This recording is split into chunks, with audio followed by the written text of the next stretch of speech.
Today we are honored to have with us Robert Konieczny, that is an architect and founder of KWK Promes and also member of French Académie d'Architecture. Many years ago, in 2012, a Polish friend showed me some very interesting houses built by KWK Promes. And since that moment, I start to follow Robert's work that I think is strongly conceptual, always experimental, and also full of pragmatism. So obviously, I'm not the only one that thinks this. The quality of Robert architecture is demonstrated by the awards received in recent years. For example, the National Museum of Dialogue Center Przełomy in Szczecin in 2016 won the World Building of the Year prize and the European prize for urban public space. In 2017, the Wallpaper Design Award for the best new private house for the Konieczny Arc. And in 2006, the Atrium house was nominated House of the Year. And also KWK Promes buildings have been nominated 12 times for the European Award of Mies van der Rohe Foundation. So currently, KWK Promes research addresses to the problems of climate change, trying to adapt architecture design to this important challenge. So again, thank you, Robert. And so we are curious to hear you for this lecture. Thank you.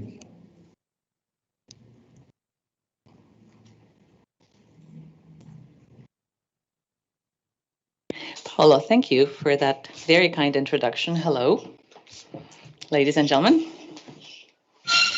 I hope that you can hear me well. The voice that you can hear in the background is the voice or voices of my interpreters.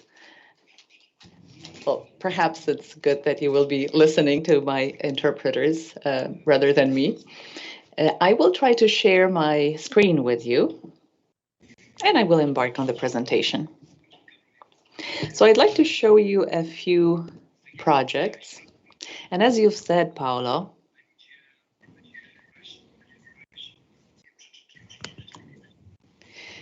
can you see my presentation now?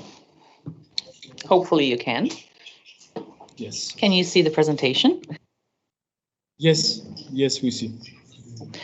All right. So let me tell you a few words of introduction. Right now, I am based in our office in the building of Università in Katowice. A few of us are here. Well, we're still in the year of pandemic, but we're back to the office. And the photo that you can see now is one of the photos taken just before the COVID-19 pandemic started. So we took that photo a few days before lockdown. And this is a photo from just a while ago. So there are 4 of us in the office and the rest of the team is working online from home. But hopefully in a short time, we will all be back in the office. Almost all of us have been vaccinated, at least with the first dose of the COVID-19 vaccine. So today I actually came straight from my private house, the Arc in Brenna. This is our favorite place in the world. So you're seeing the Arc now in the photo, but I won't be discussing this project, even though you have seen it in the poster. But I will certainly discuss this very house with you, the Atrium house. But before I do that, let me tell you the following. Paolo asked me to show you a few of our architectural designs, a few of our buildings. I know that this is a workshop for students, and I know that there are some of you who are interested in other issues as well. So I'm going to talk about buildings, about houses, but I will also talk about topographic architecture. These projects in our office are referred to as topographic projects that help us blend in the architecture with the surroundings. So this project that I will start from is the project of Atrium House. Paolo has already mentioned it. It's quite an old one, but it's one of our topographic designs that nicely illustrates how the boundaries between architecture and the surroundings are blurred.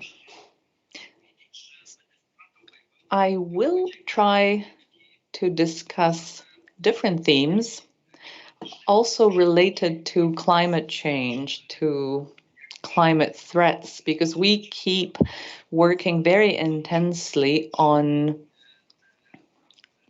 trying to adapt to climate change. We keep wondering what we as architects could do in order to prevent the environmental calamity. But before I discuss climate change, let me go back to Atrium House. At that time, our office was a very small one. We were quite poor. There were just 3 of us working for KWK Promes. And that was the plot of land that our client presented to us. That plot of land had one disadvantage, namely the access road was from the southwest, so exactly from the direction that the gardens should be situated in.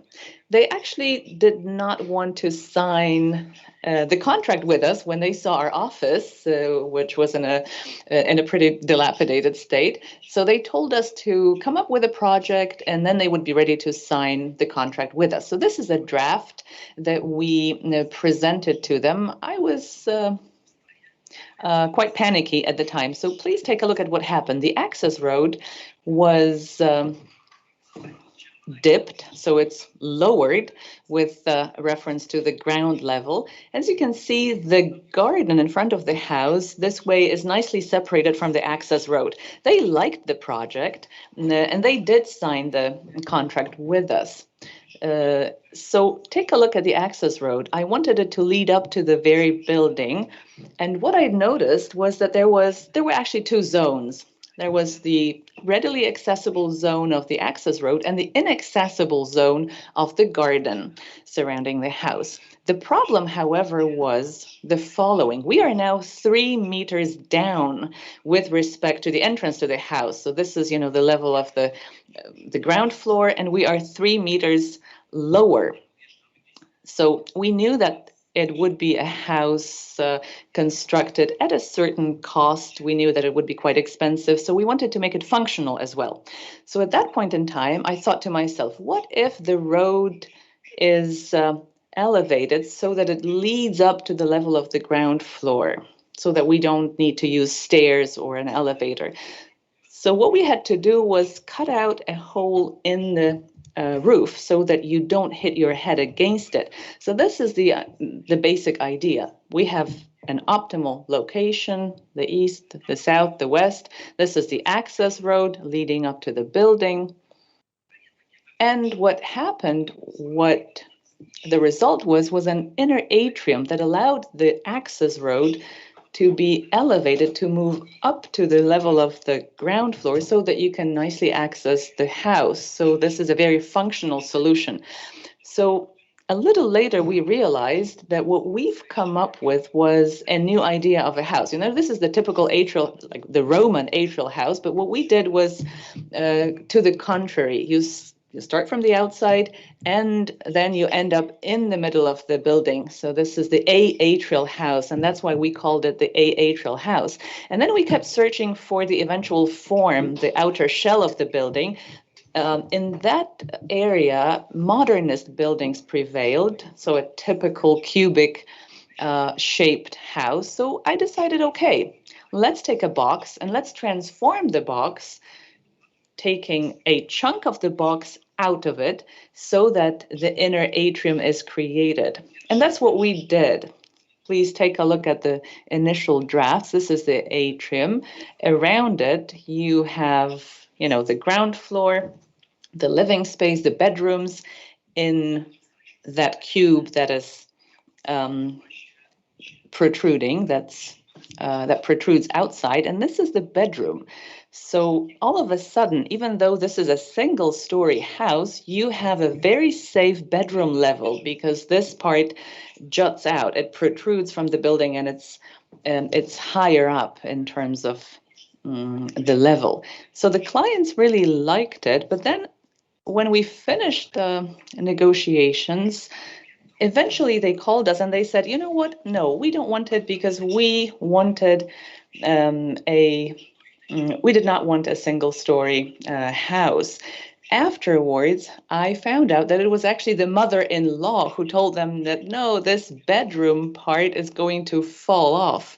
So they worried that it might not eventually work out. So we had to modify the project once again. And once again, we took that cube, that box, we transformed it. We had to shape the walls, creating the final structure of the building that would later be made of concrete. And obviously, we needed furniture as well inside the house. So wooden elements and again, wooden boxes appeared as part of the project. And so eventually we did finish the project and we told the clients that we have a ready-made project, including the furniture, including the interior design.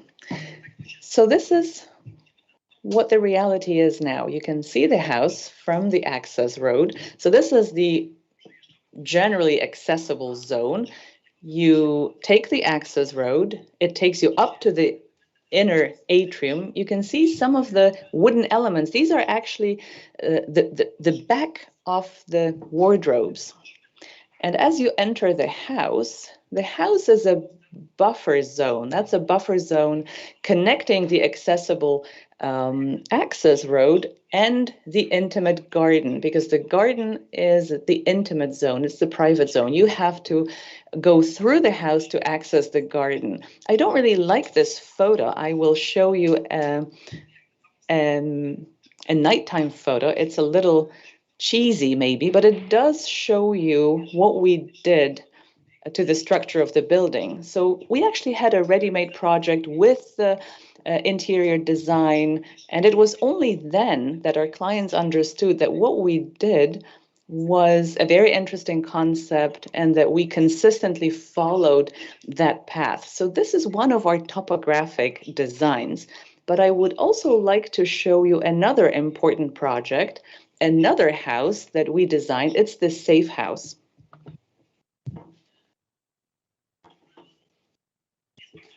Safe House is a very important project for us. It was published in many renowned magazines. You can find it on many different sort of strange websites as well. Some people write silly things about it, and I'll try to tell you exactly what the concept was. Have a look. So when you're facing the entrance gate, you can see when the gate opens and closes. So these are the two views. How does it work? Let me explain. One more important thing that I didn't say. Our client wanted this house to give him an increased feeling of safety and security, because his previous house was broken into.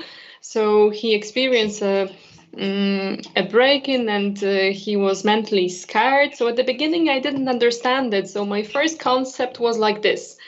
He liked it. It was, again, in line with this topographic motive. But he said he doesn't want it that way because he wanted this house to be very sort of clearly seen and CCTV footage where you can observe the surroundings. So I approached this project again and have a look. When I started to draw this house again, have a look at the perspective of the walls. Doesn't it look familiar? Have a look. Because it was the same time when the atrial house was being built, and I had the same approach, this sort of entrance and the perspective of the walls. So this is the accessible zone for everyone. And at this level, we have the garden, the private part, but it all happens on two levels. But here, you can see the garden and the access road. But here, we only had one level. And at one stage, I thought, okay, and what if those walls were moving and they were disappearing? And that was the idea for the safe house, for sectioning the separate parts. Have a look. So if the house is closed, then it's a very sort of clear box. But when the inhabitants wake up in the morning, they open the shutters. So in a natural way, the house also opens up. And thanks to that, the house is in a way connected with the street. It is sort of an extension of the fence. And yet the garden is the private part. The kids can run with the ball and the dog can run without escaping to the street, etc. And this is what I can also show you on this diagram. So as a matter of fact, this is exactly the same situation like with the terraced houses, where the front is accessible to anyone. However, the back garden is a safe place where nobody can access. You can have kids and pets roaming around. So this house could also look like this, you know, with a red roof, white walls. We could have a wired fence, and it's also be a safe house in a different shape. However, the owner of this house is an artist. He's a director. His wife is also involved in the arts and theater, and we wanted to do something minimalistic, something very clear, and that's why the thickness of those walls is made in such a way that they can be ideally sort of closed to blend in with the walls. However, this house is made out of wood. Of course, it is impregnated, etc., but it is made of compressed plywood. It resembles concrete, but there is no concrete at all. One exception is this gate. And we have this gate that is a little bit inside of the house. And why? Let me explain.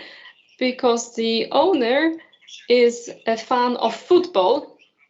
Now have a look. When the house is accessible and warm from the other side, it looks completely different. And here they have seating. And because he is a fan of football games, in the evening he can watch football games on this screen. We did a big screen, and you can project football games. But the main thing in this house is that we created a house with mobile elements, and we understood that those movable elements can change the space around the building. They can interfere with the space around it and shape it. And that was an incredible discovery for us.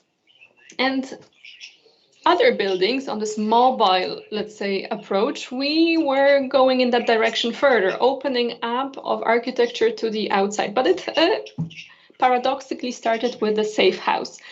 And now, well, why I am showing living garden buildings today? Well, this approach, is an architectural approach, is where the nature blends in with the interior of the house. And I would like to tell you about this group of buildings, the living garden buildings, because I think it has a great potential when it comes to creating smart architecture that responds to climate change. But I will move on to that later.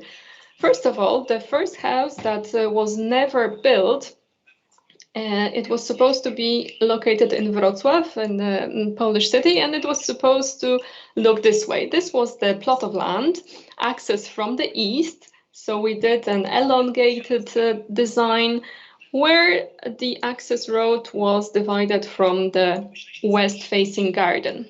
However, we thought, well, it's a pity to lose that land here. It turns into access road. That's why we sort of bent this building. So thanks to that, the garden was divided into the west-facing and east-facing part. We had sort of two sections of the garden. And then I thought, and what if we actually lifted part of the building to connect the two parts of the garden? And then it struck me, what if we actually made a lawn underneath the building in the day parts of the house, so that we have this sort of vision of being in the garden while inside. And we did some simple visualizations, and we showed it to the clients, and they absolutely panicked. They didn't want it, and we were sued, and they wanted to get the deposit back, but well, we won in the end. But of course, this building was never completed. The second approach, luckily without us being sued, it was a house in Warsaw, and the topographic situation looked like this. This was the plot of land with the part that was higher, and we decided to go in line with the topography, and this is what the ground floor looked like. And on top of that, we had this cube-shaped first floor. And in the day part, we had glass walls. And well, I forgot to say, this is, of course, this is artificial lawn. It's just reminiscence of grass, not real grass. But when the glass walls disappear, we have a great feeling of being in nature. However, this building was never built either. Yet in our next design, we made this design for a house near Krakow. And here both the day and the night sections are connected with the greenery around it. At one point, we just thought maybe that's too much, because, well, how to put it, the people are usually more active during the day, and it's been like this for centuries. This is the day area. We are looking for activity, and at night we want to be enveloped in a safe cocoon. And we created the first definition of a living garden house and how it's different from a typical house. The difference is that the day area is part of the garden. And the next building that we designed was based on those definitions. This is the first implementation of the living garden house in the city of Katowice in Poland. The idea was very simple. So we have the building that divides us from the street, and when you twist the bedroom part, we can create a roofing under the living garden that's underneath. We have glass walls underneath.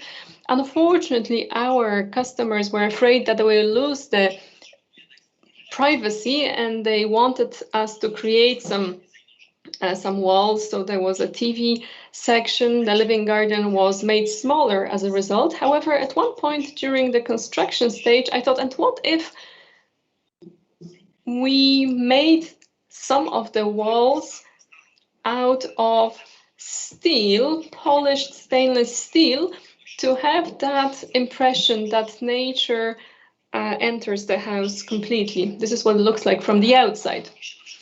And they agreed to everything pretty much, but the problem with the grass was that they weren't sure whether it would look good enough. So we found the cheapest sort of lino that looked like grass. We put it in, and really, we saw this was exactly it. When they moved in, they felt, well, they were ringing us saying, listen, we feel great in the house. This feeling of being in the garden was incredible. Even when they had a housewarming party, they had people going in.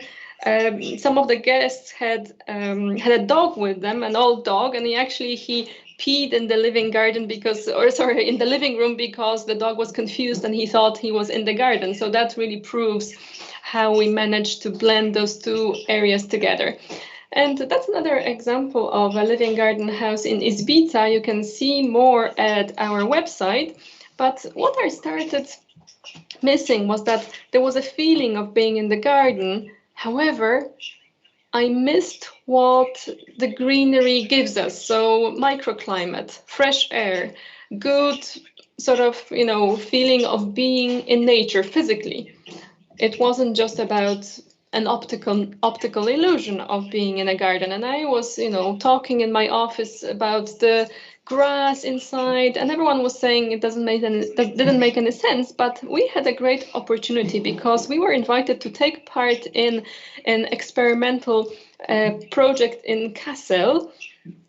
And there, the idea was to design houses for people to live, but also to work. That was before the pandemic still, but now, of course, people do work at homes as well, more and more. And for me, it was the opportunity to shape and actually put into practice what I've been dreaming of for years.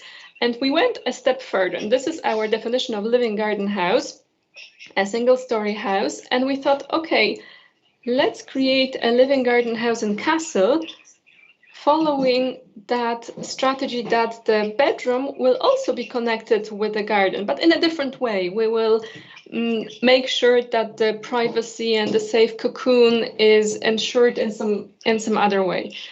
But we are going to have real grass inside the building. I wanted that. We were looking for the structure of the house, and we thought, okay, what if I could just stop on a lawn or in the meadow, sit under the tree and look at nature. And this is where the structure of the building came from. And what we thought was, well, why should we focus on the house only? It was supposed to be a 100 square meter house. Maybe we could also think of designing other types of buildings, such as kindergartens, schools, small office buildings, with the greenery that enters the house. So that's why we came up with a system that you can sort of freely modify. But for the time being, we were working on that project that was part of the Kassel competition.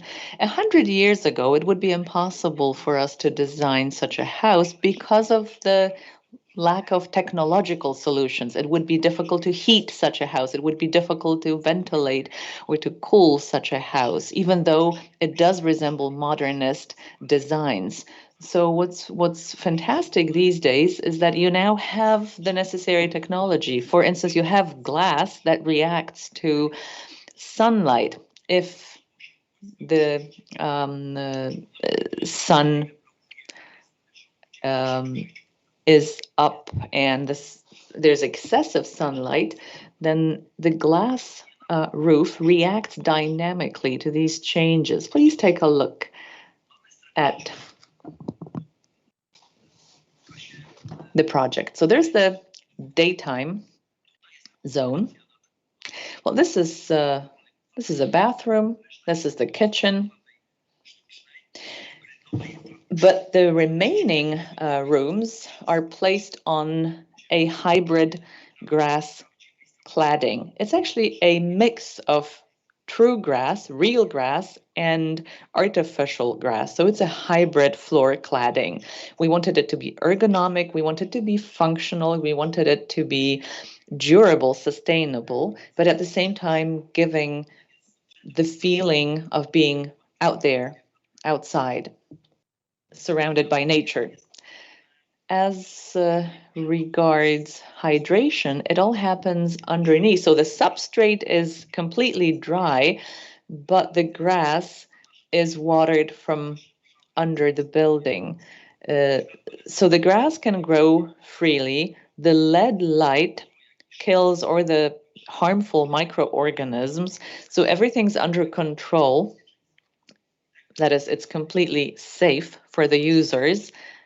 And what worked in the house in Katowice, the one that we constructed in Katowice, without artificial ventilation, without the air conditioning system, instead, the users of such buildings enjoy exactly the same conditions as if they were outside.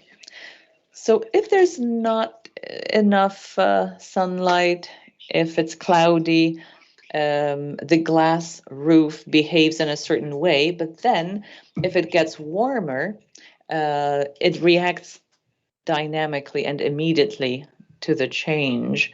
And so it offers enough shade, and it protects the inhabitants against excessive heat. And outside, of course, you have blinds, so you can, operate the blinds, and you have the necessary intimacy in the bedroom zone. So we are currently working on 3 such houses, one of them in Poland, one of them in Kassel. And the way we think about them is that these should not just be houses, but buildings that allow you to save on the energy consumption and at the same time allow you to be closer to nature. You actually live surrounded by nature. There are no boundaries. Your plot of land is almost never ending. So you become the owner of the nature that surrounds you. And that way you can respect nature more. You can live more in line with the principles guiding nature. I believe that architecture may be a source of fantastic solutions that put some of the burden off our planet. And I do hope that the Living Garden is one of such designs. Now, back to mobility. Here's another design of ours. It's the Quadrant House. The Quadrant House has recently been completed, so let me tell you a few words about it. We believe that this is also a very interesting solution. So let me start from the beginning. Here's the situation. We had this plot of land and clients who are professionally active. They work a lot. They are very busy. So they wanted a house that would be a source of relaxation. They wanted to have a place where they could rest and wind down. They really liked the idea of the safe house. They liked the idea of the moving mobile elements. And from the very beginning, they kept telling us that they wanted a house that would react to the sun, that would react to sunlight. So this is the plot of land. Here's the road. There's a preschool located nearby. It's quite a busy road, you might say. And the plot of land faces south. Does it remind you of something? Well, here's the Living Garden house in Katowice. It's almost the same situation. So this is the house in Katowice. As you can see, it's a very comfortable living place. And this is the new project of ours. So here's the plot of land in Warsaw. Initially, the clients wanted the building to be shaped like that, but eventually we ended up with the shape of the outer shell resembling the house in Katowice. So you have the spa section of the building and you have the living room that is glazed.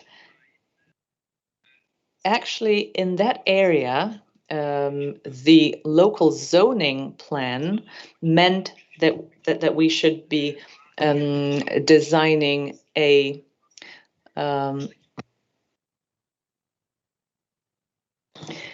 gable roof, but the client wanted a flat roof. So client's wish was flat roof, and we had to connect what was in the zoning plan with the client's preference. At some point, I started, wondering about what the client had told me, that he really liked the idea of a quadrant, the concept of a quadrant. So actually, as we kept on redesigning the building, we thought to ourselves, well, what if a fragment of the building actually moves in between the spa section of the building and the daytime section of the building? So you actually have a design now that moves. So this is the ready-made, the completed building. You can now see it from the bird's eye view. Here's the gabled roof. But if you look at it from the garden, it looks as if the roof was completely flat, and that was the client's preference. Only if you look at it from the side, you see that interesting, quite subversive design of the roof. that had to be in line with the local zoning plan. So here's the element that moves. It actually moves from the spa section of the building all the way towards the daytime section of the building. But take a look at the windows, please. The windows are now open. The sun is higher up in the sky, and at some point the blinds go down. But our mobile section of the building is moving, so you don't have to operate the blinds. You don't have to operate the blinds because that section of the building reacts to sunlight. So this is the section of the building where you can have enough sunlight and enough shade. Back to the living garden house in Katowice. What you can see here are lines and hidden blinds made of fabric. These blinds go down if you want to have some shade. But in the Quadrant House, you don't need it because you have the moving section of the house. Take a look at the living room. You have a lot of sunlight inside, but when the terrace comes closer, you have enough shade as well. So you continue staying outside in the garden. You don't have to use air conditioning. You don't have to cool the house. There's enough air. There's a fantastic view, so you don't have to use the blinds that shut you away from the view. So that section of the building, the terrace, simply moves depending on how strong the sun is, and it can offer you enough shade. Obviously, the blinds are there as well, but they are used very rarely. But the most important thing is that the house opens up to the surroundings. You have a wonderful view. You can save on the energy consumption. The owners do not use the air conditioning system at all. They don't have to resort to artificial ventilation. This is a house that ventilates itself on its own. This is a photo taken in the summer, but if it's winter time, then the position of the terrace often is as follows. So it has the spa and the living room heated because, you know, during winter time, you need more heat. So again, this is a dynamically working house that helps you accumulate energy, helps you save on the energy consumption in the summer, but also helps you heat the house during winter. When the UN report on climate was published, it came as a shock to me because at that time I understood that architecture had to be something different from then on. I have always been proud of being an architect, but at that time I realized that perhaps the traces that we leave as architects are not always positive. 40% of CO2 emissions, buildings are responsible for it. So at that time I thought to myself, what could be done about it? How could we prevent climate catastrophe? So the Sunlight House is a concept that we started working on before the pandemic, and now I think we will be developing the concept because it may be a very interesting solution for warm countries. This is Saudi Arabia, but there are more countries with the problem of heat. So if you think back to the Quadrant House helps you save energy, but at the same time, it's a very attractive living space. It's simply fun to live in it. And now let's move on to the Sunlight House. There are two elements now. Well, this is just a draft. This is not a complete design by no means. It's just an initial idea. So you have that wing that keeps following the sun. It is an architectural perpetuum mobile, so to say. You have solar batteries that help you drive the element. So it's driven by solar batteries, and that part of the building keeps following the sun. So what we end up with is the daytime area that is always in the shade. And if you don't want to have sunlight inside, you don't have it. You can have it, but you can stay in the shade. And we've been invited to create alongside other architectural firms to create houses for rich people, because that's Saudi Arabia, and those houses were supposed to be 2,500 square meters, 5,000 and 10,000 square meters, the largest one.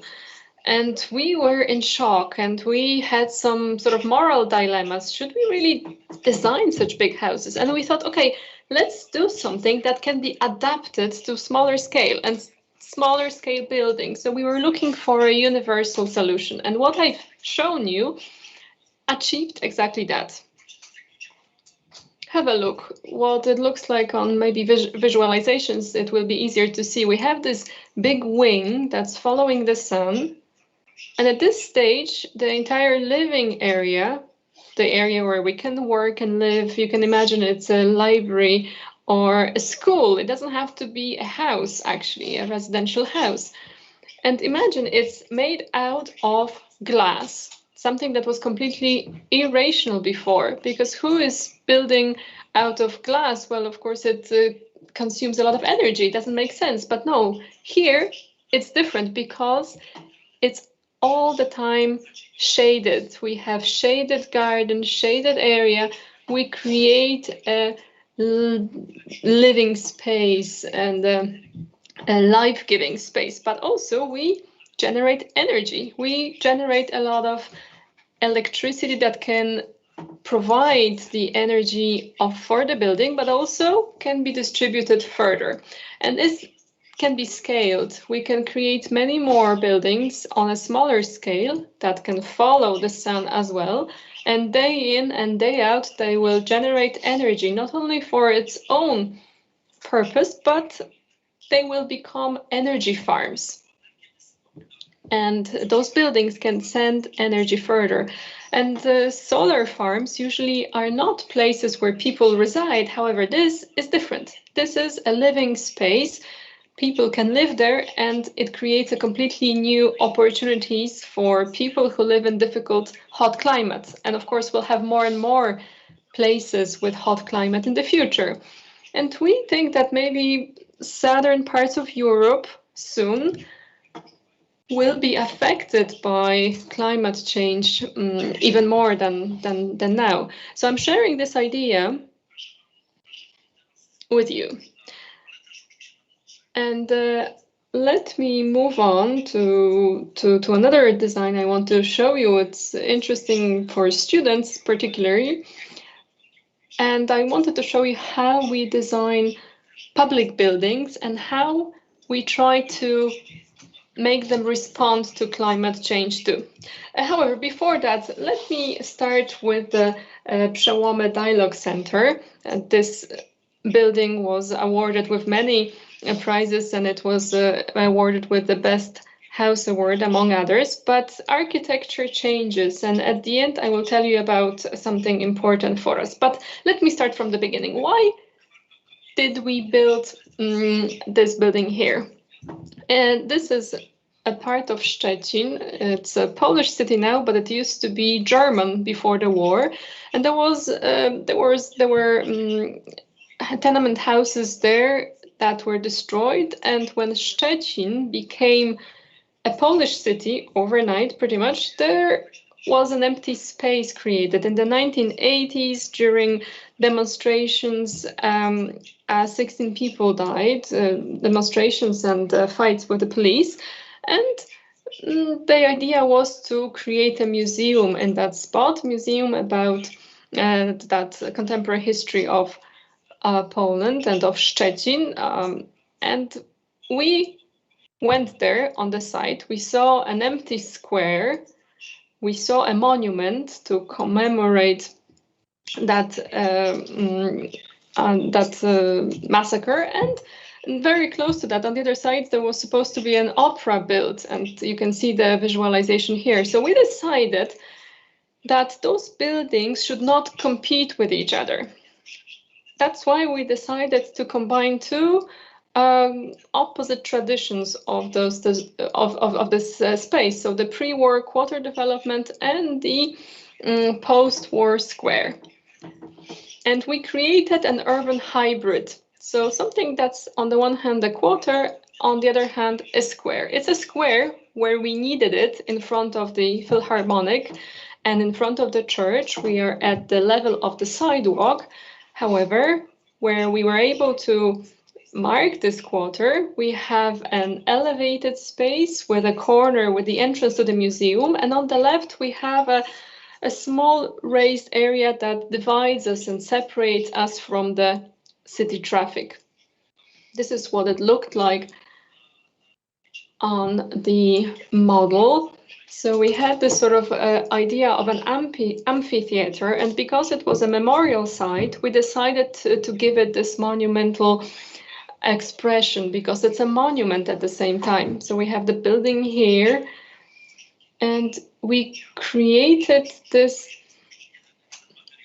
shape that at the beginning we were supposed to use stone, then we used concrete in the end, and we divided the concrete blocks in the same way as on the walls. So it looks like the building is made up of monolithic blocks. When you look from the bird's eye view, nobody really knows where the building is located exactly. Only when you sort of slice the building at the ground level, you can see that it takes up only part of the plot of land. So we sort of broke the idea of the competition, because the design was supposed to cover only that part where the museum is, but we decided that it's important to develop the entire square. The jury agreed with us, however, they didn't increase the budget for us. We had to deal with it ourselves, but this is the cross-section that shows what it looks like. So the ground floor is an extension of the square and the street, and the entire museum exhibition is underground. Here we have the Philharmonic I told you about, and this is the view and the flat area in front of the Philharmonic, and the same flatter lowered area is next to the church. And the view from the Philharmonic shows that we have this sort of hill that divides us from the traffic. And here we have the entrance to the museum from the square and from the street. The entrance to the building are hidden behind the movable elements that, of course, refers to the mobile architecture I talked about. And an important thing is that this building is very clear. We only have CCTV cameras. We didn't want any sort of technology elements in the square, even though there's a lot of sort of technological elements within the building, but we wanted to make sure that it's very clean. When we look from this perspective at the building, you can have a peek inside, and as you come closer, you can see the divisions. So the idea was that it's a monolithic structure, very raw, and we have one material used, the same structure material. When you go inside, you can see that some ventilation shafts are hidden there. We didn't want to have any griddles on the facade. Everything is very well thought over. There was one exception. The concrete was turned into the black color in the exhibition part of the museum, because it turned out that we are not going to design the exhibition of the museum, and we got scared that somebody will design it in a wrong way, that it will be basically some sort of background that pretends to be history. So we decided to use that sort of black part to show this is no longer our design. This is no longer KWK Promes. But actually, it turned out that we joined forces with the designers of the exhibition. We together designed it, and we put a lot of art into the exhibition that addresses different parts of history of the city of Szczecin, from contemporary work to work that was created at the beginning of last century. And we kept the black color because it was an ideal background for art. And as a result, we have both a history museum, but also an art museum, a museum of art, not only contemporary art. It's a very interesting mixture. Another interesting point is that when you leave the building, we have a negative view. So we're moving from the black to the light colored part. And when the museum closes, life on the square goes on because this atypical topography is conducive to that. You can see people are cycling there.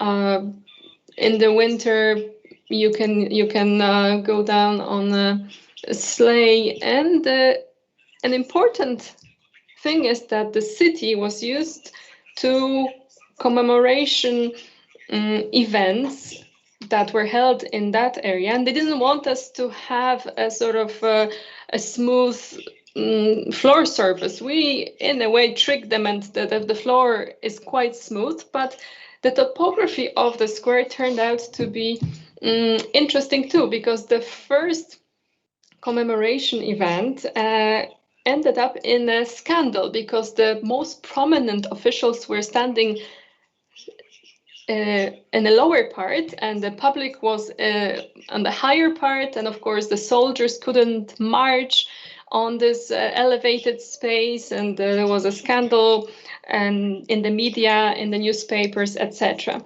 And interesting that there was also a clash with the skateboarders who, well, actually, for them using or playing there with in a way that didn't go in line with the function of the square. And we tried to mediate and say, listen, the young people, skateboarders, should use the square. I also was actively involved in this campaign. We wanted this square to be open to all, and it succeeded in the end. I'm happy that the city understood that this square can be used for open air concerts. There is a screen here. People can come here to protest, to express their views. This square is alive, and it is very intensively used for such occasions. And it is a multifunction space, and Szczecin lacked a public space of this kind. We have a lot of exhibitions being organized there, events. Sometimes kids are, for example, using it for drawing, and then we have rain that cleans the square, and the square continues to be a framework for further events.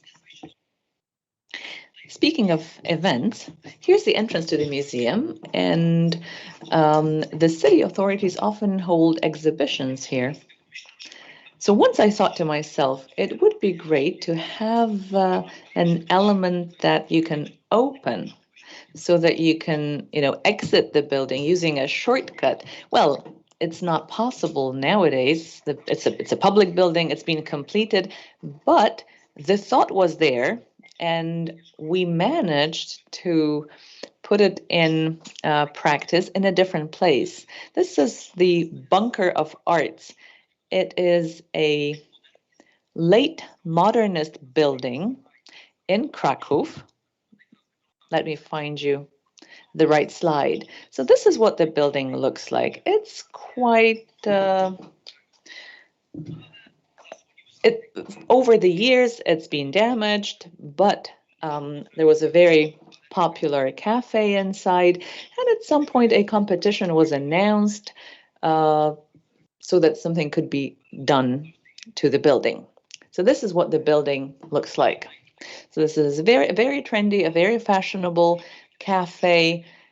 And there were different attempts in the past to extend the building, putting another story on top of it, but then it turned out that actually the load-bearing structure was not sufficient for it. So what we came up with was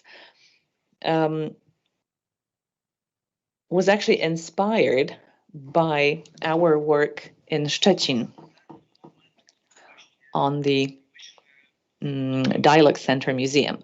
And so this is the idea. We decided to move underground we did not want to touch the building because it's really quite beautiful, shocking even, one of the few modernist buildings in Krakow. And what we ended up with was an art making machine. The building is named Art Bunker. So we wanted to stick to that idea of an art bunker. And this is the art making machine for us. You can see the shape of the building over the ground and what we did under the ground. But then what we thought to ourselves was maybe the level of the pavement should be able to be lifted up so that the artists can reach out to the public, can reach out to the pedestrians and show their art.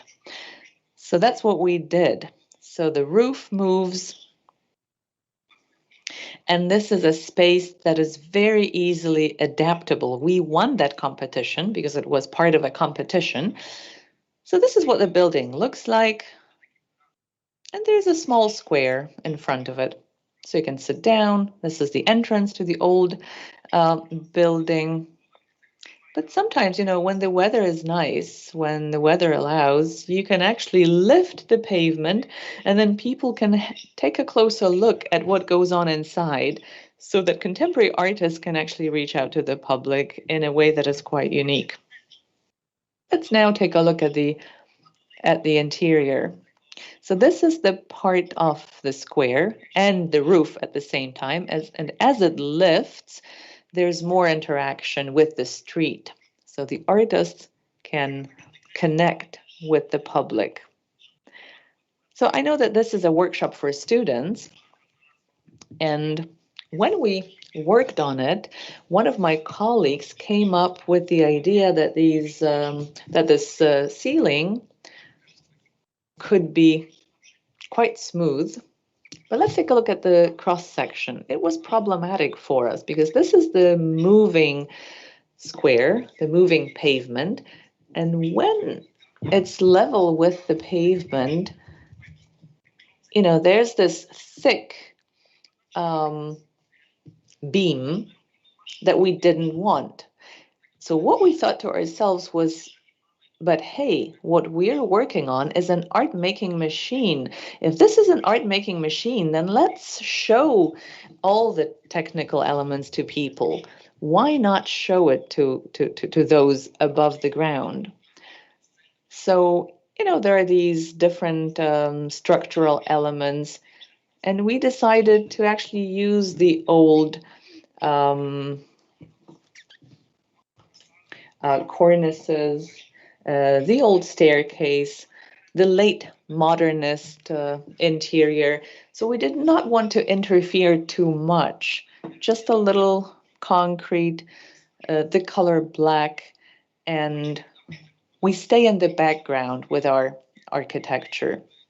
We won the competition, but eventually we did not complete it due to some legal considerations, but we took that idea and we transplanted it in another design. It's a contemporary art gallery called Plato in Ostrava in the Czech Republic. This is actually our very first building that we've completed abroad.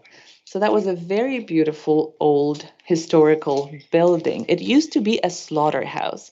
It used to be a slaughterhouse, terrible, history behind it. Animals would be slaughtered there in the past. So we had some concerns, but at the same time, we were fascinated by the building. And again, it was a close competition that we participated in. It's an old building, dirty because of the smog. The city of Ostrava struggles with the smog. And there were some random accidental openings, holes that were created over time. So the conservator actually wished us to fill in these holes and restore the building to its original shape.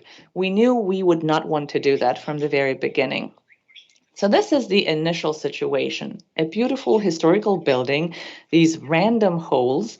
So what we did was we thought to ourselves, yes, let's close them, let's fill them in, but with a contemporary material, with concrete, and let's make these walls mobile.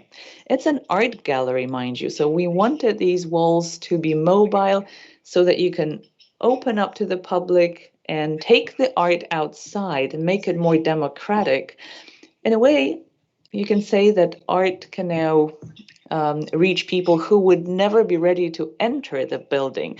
Such buildings, like art galleries, are usually addressed to 10% of the society. But this way, when the walls open, more people can take a look in. So this is an interesting public space now. You can see how many different rooms are inside. You can see how many holes were in there that we had to fill in. There's the space inside and outside. And this is the completed building now. So we decided to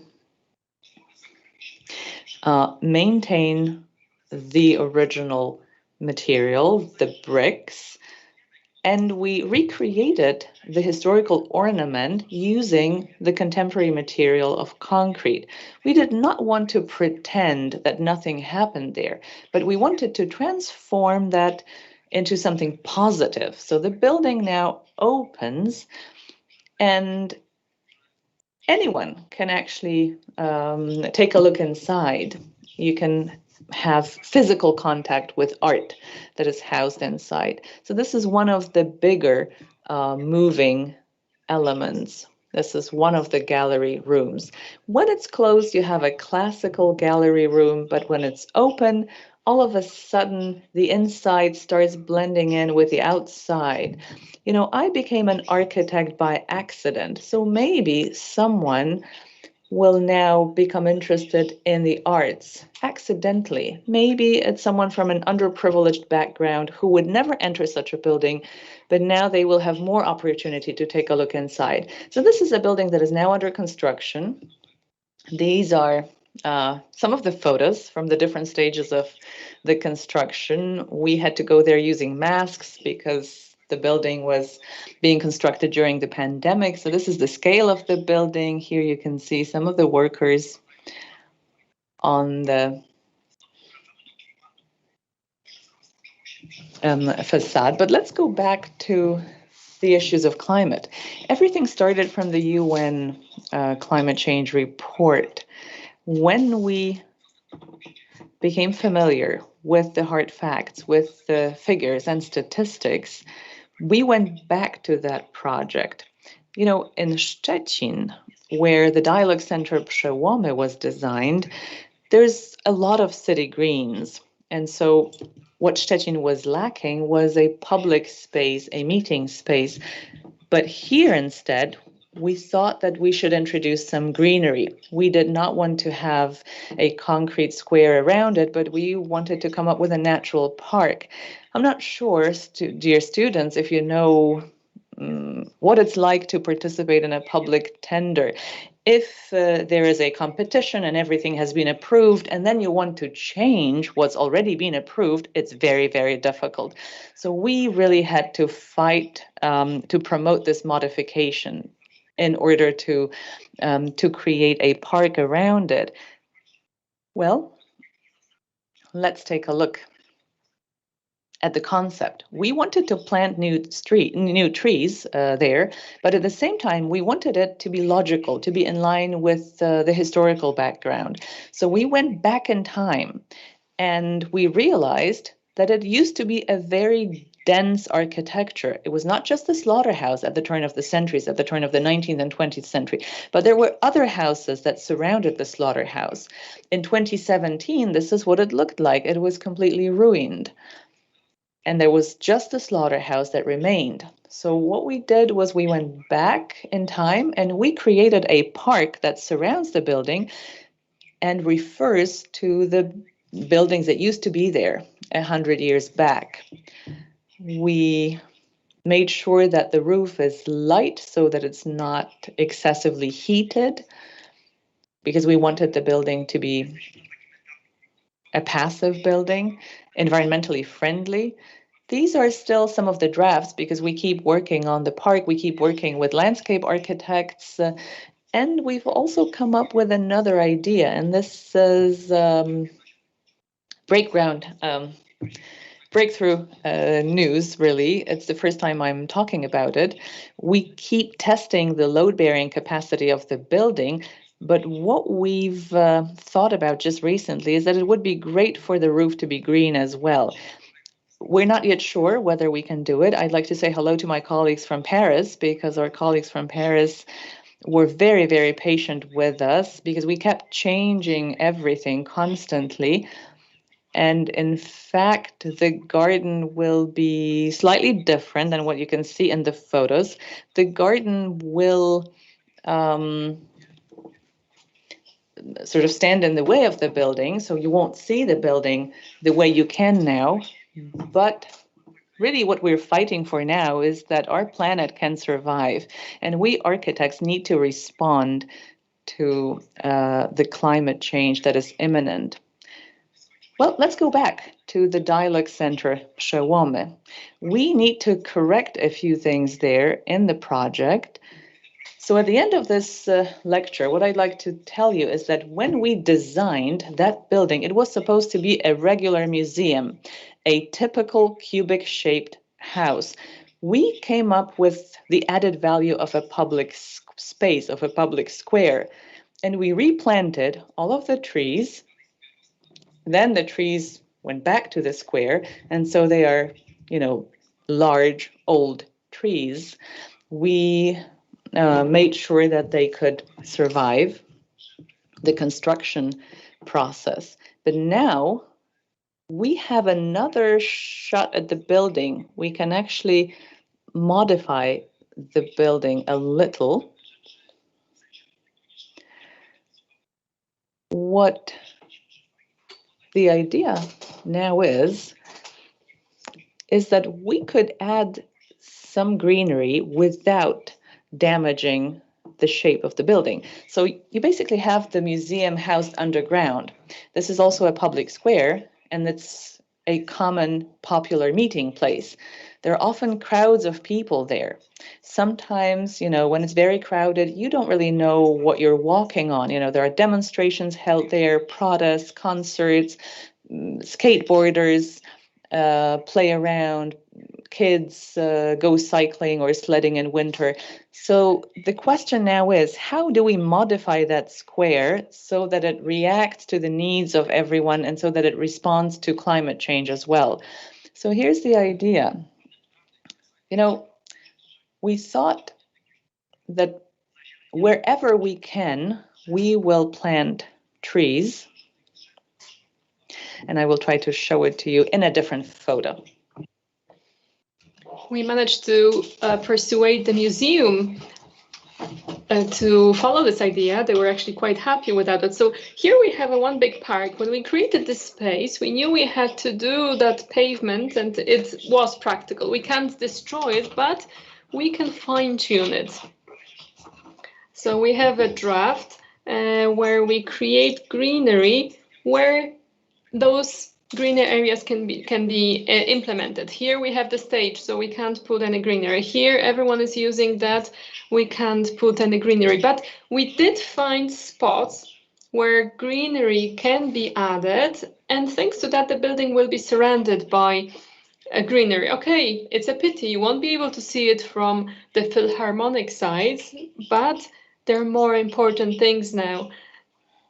This is the fight with climate change, and we react also when it comes to already existing buildings.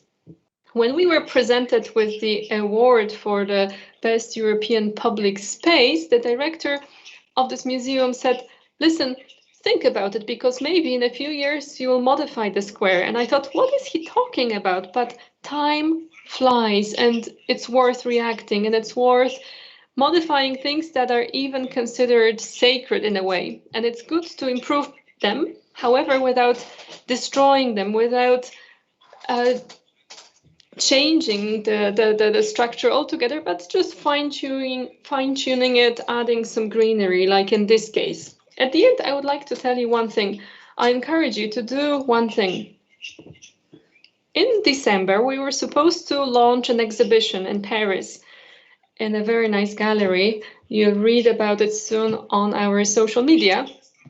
We were supposed to have an exhibition with a premiere of this book. Everything was moved, and this exhibition will happen in November. You're warmly invited. I'm saying it now in case I forget later. And this book was supposed to be issued last year. However, I'm happy it's going to be issued this year because while brainstorming in our office, we had to rethink certain things and think about our values. That's why, Paolo, thank you for this, because you said despite we're following the conceptual architecture, we still, even though we follow the conceptual approach, we focus on solutions that can help save the planet, because as architects, we need to think about saving the planet. We have to build because there is no going back, but we have to build smart. And this book will touch upon this. This book looks like an album, but it will be a lecture as well. Our designs are well understood only after a lecture, when we explain what's behind them. And I was thinking how to create a publication, a book that will explain this so that people can actually take it in. First, we thought about a comic book, but my colleague showed me that a comic was already done by someone else. And there was a great opportunity because Philip Giodiglio actually approached me and he said, listen, Robert, why not publish a monograph about your work? And Philip is very well known for his architecture albums. And we said, okay, let's create a beautiful album. However, an album that will also have this education function. It will be a lecture. So we'll have photographs, not with just one sentence captions, but with some explanation on top of that. Dear all, you are warmly invited to follow me. Of course, we will have time for discussion. We still have time, but please follow us on Facebook, social media, Instagram, YouTube. I know we will have this lecture on YouTube. You can listen to it again. I will stop screen sharing and let me go back to. Okay, now I can see you. I can see Paolo. I don't know if you can see me. I hope you can see me. Can you? No, like.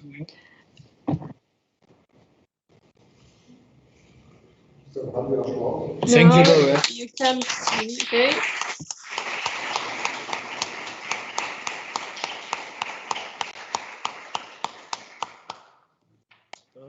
Thank you. It was. I think that's. Bardzo dziękujemy. Wydaje mi się, że twój wykład. It's really able to open our minds towards, let's say, different way of designing, and it is really useful for all of us, and especially for students. So I would like, first of all, to hear some question from them. If there is some question. Casomai io traduco.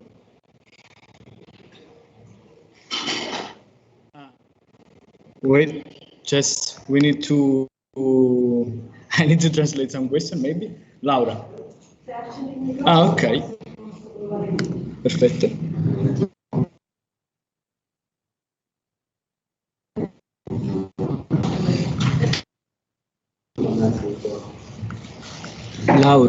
Laura. Okay. You can open your microphone.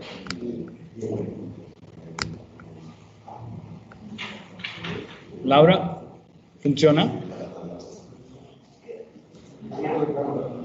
Good evening. Good evening. My question is about the languages employed in your architecture, because I've seen a different use of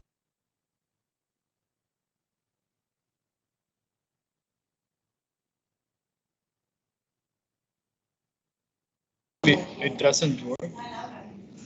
It is working. Do you hear Laura? No. No, Paolo. If you could repeat the question, because we could not hear Laura well enough to interpret. Maybe if you could just repeat that, because we can hear you much better. Ok, Laura, puoi venire qui un attimo? Okay, she is coming here and repeat the question.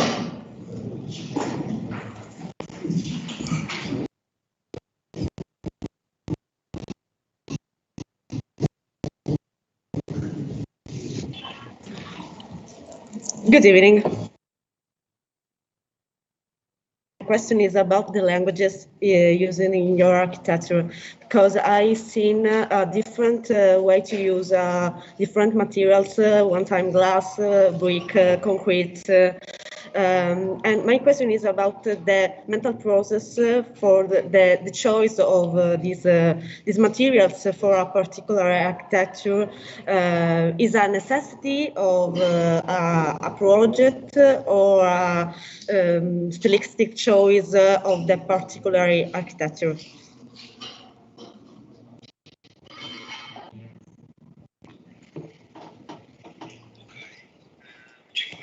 Okay, thank you very much for this question. When it comes to the material, that relates to several factors. One thing is the context in which we work, but the context is not everything. Sorry, Paolo, could you turn off your mic because there is interference? So the context is one thing, and that translates into the material. Sometimes it is the preference of the client that wants to achieve something. However, of course, we never do it. We never select the materials automatically. We always discuss it at length, and the choice is the result of discussions. But the fact is that in my office, we very often think about solutions that would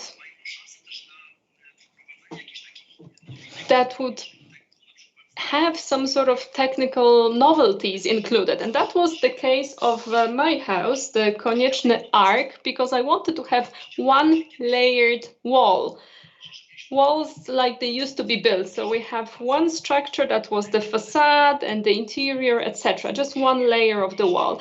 And now creating a wall that's a facade and a structural part and can give us very good insulation parameters would be fantastic.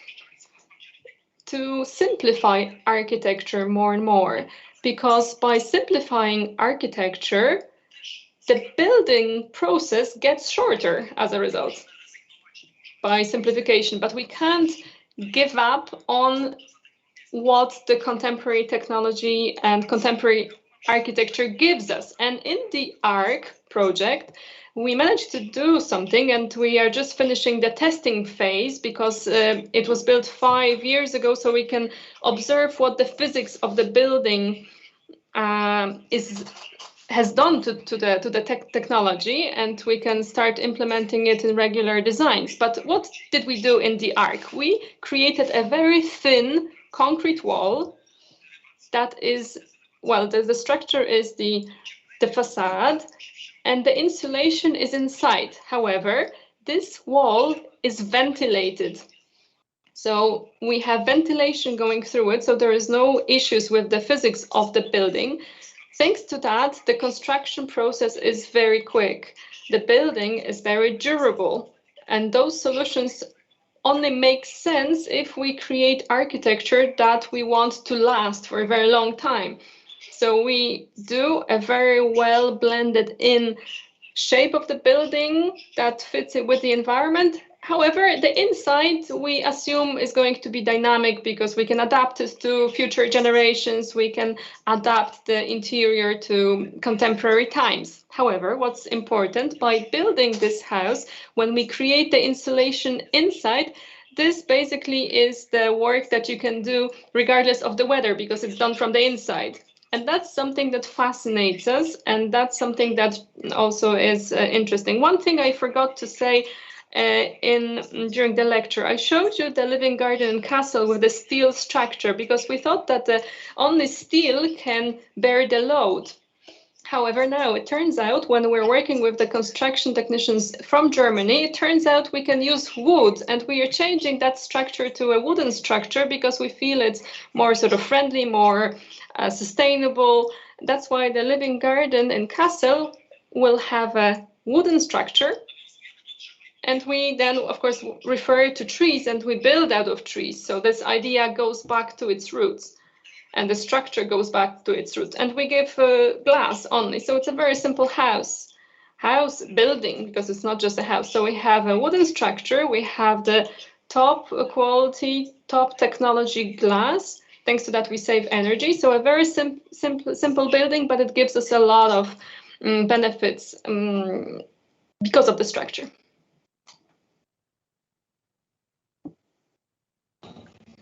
Thank you so much.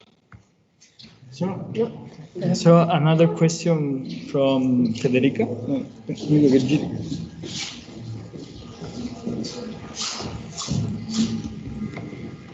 Hi, I'm sorry for my English is not so fluent, but okay. Mine is not a question, is a remark that I found really interesting, and it's about your language or your philosophy or communication between the outside and inside that I found both in private and in the public buildings.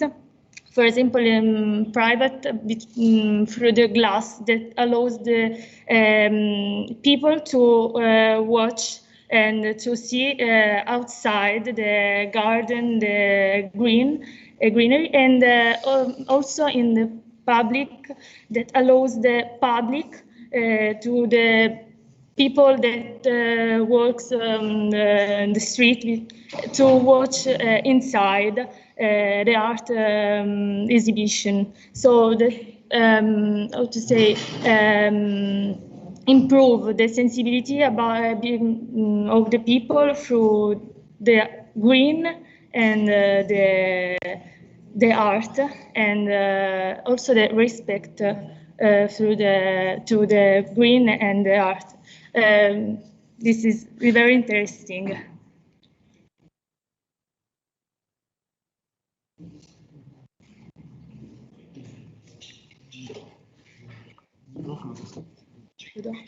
Thank you. I understand it's more of a comment. I expected a difficult question, but thank you. That's very kind of you.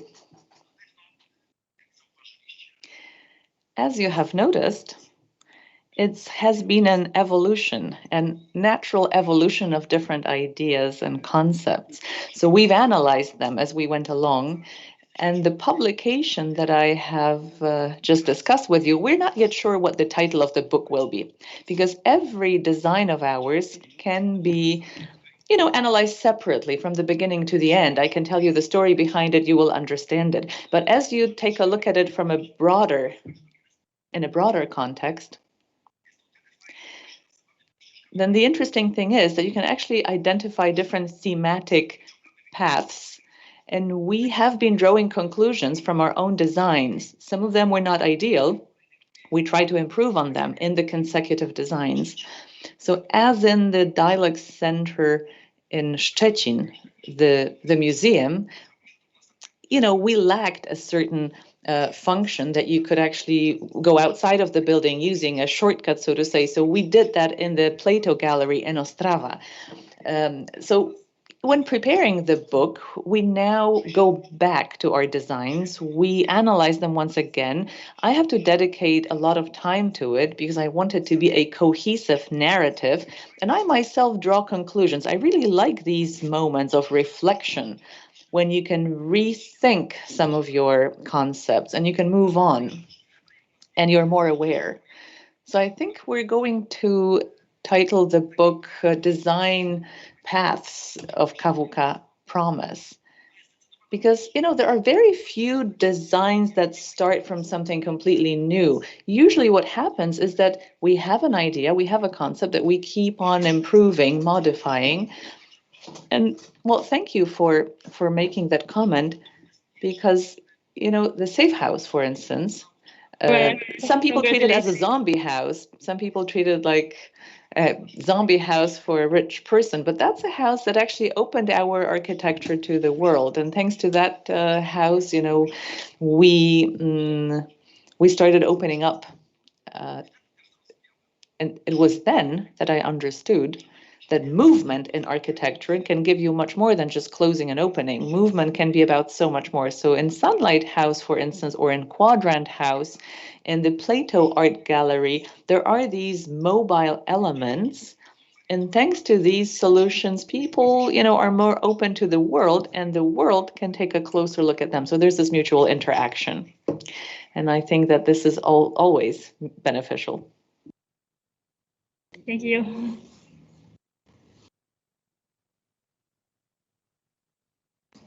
Okay, there is another question from Emanuele. Is for you. You have time for this?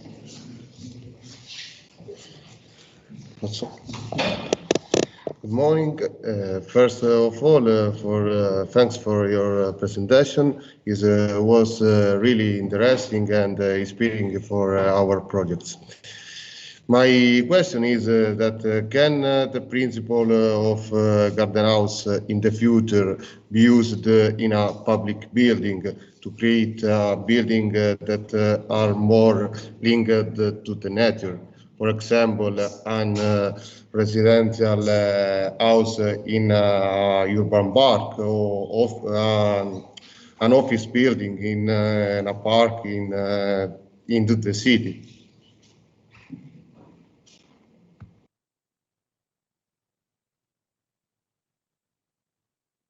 Yes, thank you for that question. It's an important one. I did want to elaborate on that, and this is exactly what we're thinking of. Initially, the living garden house is what we called it, but now we refer to it as living garden buildings because we want it to be different types of buildings. So let me tell you the following. My wife loves all things green. She's always planting something. We have lots of flower pots. All our terraces are filled with flower pots, though they are almost not functional anymore. So, you know, what I thought was, well, it's great that she likes greenery, but it would be better if the space is functional.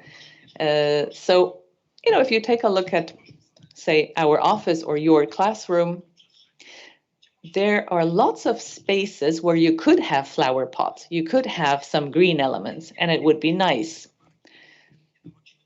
And, you know, sometimes there are these corners of the rooms that are not used at all.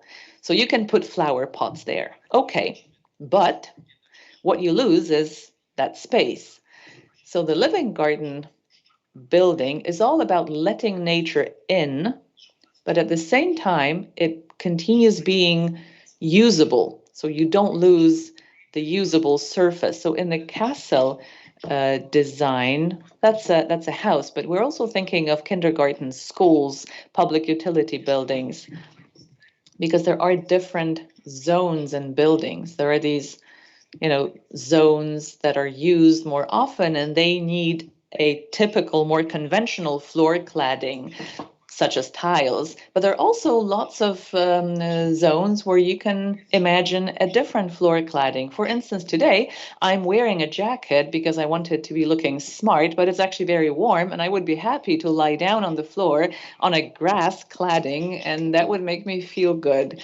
So actually what we thought was, well, why are we supposed to sit in a school building or at work, and we need to dream of leaving the building and being closer to nature? Why not letting the nature inside the building? But let's do it in a way that's functional. So we've been testing it because, of course, you need to test these solutions out. And I really believe it that as we let the nature in, but in a controlled way, well, then we will simply enjoy a more comfortable life, because it's very important, your psychological well-being. During the time of the pandemic, you know, many of us went crazy So the psychological well-being is very important, but energy savings is also important.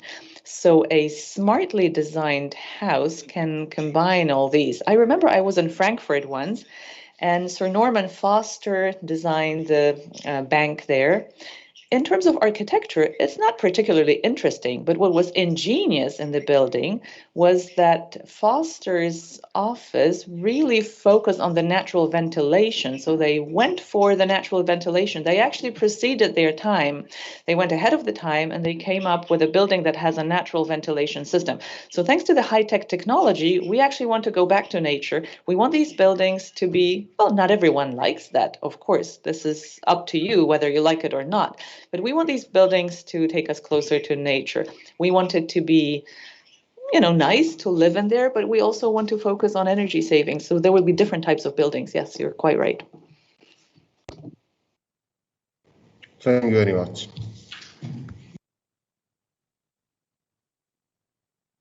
Okay. Question from Professor Margagliotta that I will try to translate in English. Faccio i complimenti a Robert per questi bellissimi lavori, che è bello vederli non solo su internet o su Instagram, ma vederli con il progettista che ce ne spiega le ragioni. So thank you and congratulations to Robert for this wonderful project. It is really nice to watch them, not only on social network like Facebook, Instagram, but to have the designer here with us that explain all the work that is behind that. Soprattutto bello, interessante questo il metodo che abbiamo potuto vedere, che è molto vicino a quello che noi cerchiamo di far fare ai nostri studenti. We find really interesting the method of your work, because that is also really close to the method we wanted to teach to our students. Noi cerchiamo di far capire sempre che il progetto è logica e che le scelte, le conseguenze del progetto sono sempre frutto di un ragionamento. We always wanted to say that project is logic, and the consequence of the project starts from logic. Per cui ti ringrazio per questo momento, che non è stata una conferenza, ma per me e penso per i nostri studenti è stata una vera e bella lezione di architettura. So thank you for this moment that for us was not just a conference, but also really a class, a lesson for all of us. Thank you. Grazie, speriamo presto di venirti a trovare a Wadowice. We would like to come to visit you in Katowice. Ciao. Hello. Yes, you're always kindly invited. Definitely make sure to come to Katowice. Thank you for your kind words. If I could, I would switch on a few cameras now, and I would be happy to show you the entire team, because you can only see myself now, but KWK Promes is an entire team of fantastic people, brilliant architects. So, we keep inspiring one another, and this is what I love when working in my office. This is why I like coming to the office early in the morning.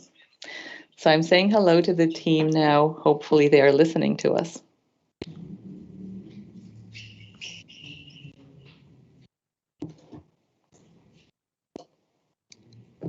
I don't know if it's working. I don't know.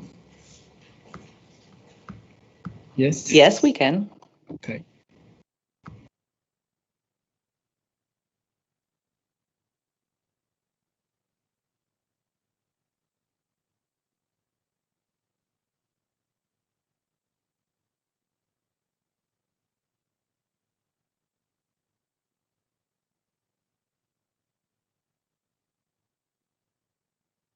Paolo, your mic is off now. You're muted.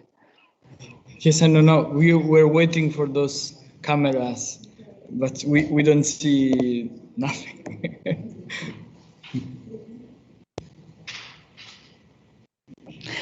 No, unfortunately, it's not possible right now. Okay, I'm sorry. And I misunderstood your sentence. Sorry.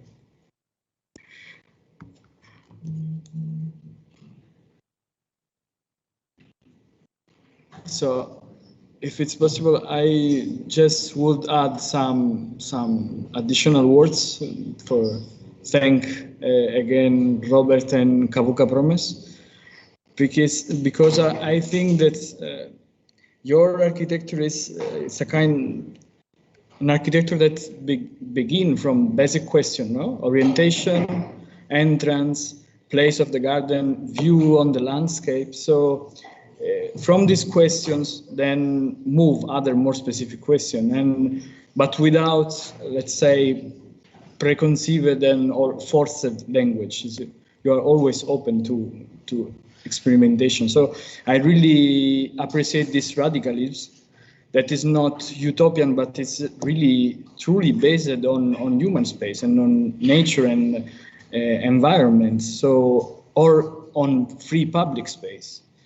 Then I was thinking about, if you know the Villa Girasole, that is the sunflower villa close to Verona, that is a house from the middle of 20th century that is turned completely, all the house following the sun. So I think you know this project, but it's really nice. The idea now it's continuing to be contemporary, and I think that in some way I was in Poland many times, so I think that your way of design is really connected with Polish landscape. I mean, it's green, horizontal landscape, and with your climate, no? It's because I'm always thinking that you try to open your house to the sunlight, and here in Sicily, we always try to protect from the sunlight, no? Because of the same reasons, I mean. So I think it's nice to see that you cannot exactly repeat a KWK Promes house in Sicily. You cannot repeat here, because it means that it's true architecture, no? And it's an architecture that also can resist to some modification, as you explained us. So that it's sustainable in a really implicit way, in the DNA, this sustainability. So I'm really glad, and thank you again to share with us your work. That was really nice moment for us.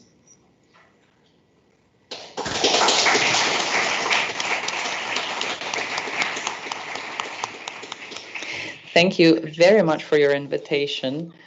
Just a curiosity, I understand you've been in Poland, you know our landscape. I would have to, go back to my roots, to my family roots, because I'm partly Italian. My family on my mother's part comes from Italy. My uncle lived there before the war, and after the war, all the family moved to Poland. But one day I would really like to go back to my family region in Italy. I'd like to trace my Italian DNA, because I've never been there. So we are waiting for you. The invitation is working now. And likewise, you're very welcome to Poland, and I'll be happy to come and visit you whenever opportunities allow it. Okay, so thank you again, and see you next time.